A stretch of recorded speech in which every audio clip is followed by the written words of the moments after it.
আসসালামু আলাইকুম। আজকে মাকড়সানাশক এবং পিঁপড়ানাশক যে হচ্ছে গাছে আক্রান্ত করে, সে কারণে আজকে হচ্ছে কীটনাশক দিচ্ছি। সেটা হচ্ছে এখানে মিক্স করা আছে।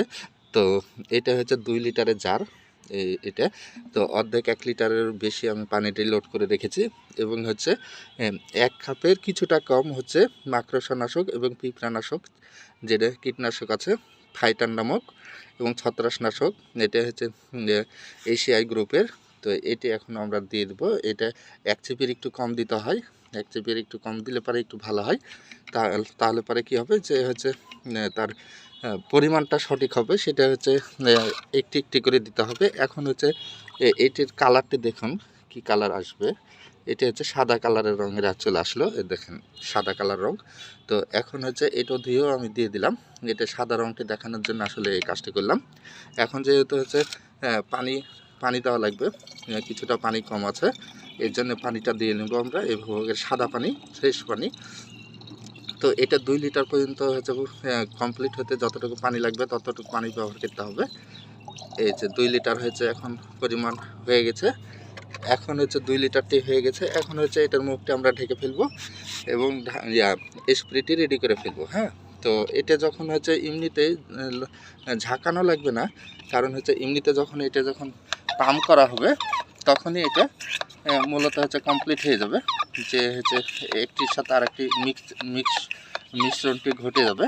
তো এই যে মিশ্রণটি ঘটে গেল, এখন হচ্ছে কাজ হবে যে হচ্ছে আমাদেরকে মাস্ক ব্যবহার করে নিতে হবে। হ্যাঁ, আর মাস্ক ব্যবহার করতে হবে আর স্প্রেটি দিতে হবে। অবশ্যই এটা মাথায় রাখবেন যে এটা বিকালে বা সন্ধ্যার কিছুক্ষণ আগে দিতে হবে প্রতিটি গাছে।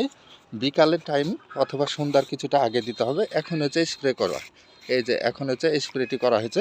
চেষ্টা করবেন বাতাস যেদিকে আছে সে বাতাসের অপোজিট পাশে আপনি থাকবেন, তাহলে আপনার গায়ে এসে ছড়াবেন বা নষ্ট করবে না বা ক্ষতি করবে না। তো অবশ্যই আপনারা মাস্ক ব্যবহার করবেন, সম্ভব হলে পরে ক্যাপ বা টুপি এগুলো মাথাতে দিয়ে রাখবেন, তবে হচ্ছে সব থেকে উত্তম হবে। এই যে আবার স্প্রে করার জন্য পাম্পটি করে নেব এইভাবেই। এখন হচ্ছে সবগুলো গাছকে স্প্রে করার জন্য পাম্প করতে হবে আর দেওয়া লাগবে।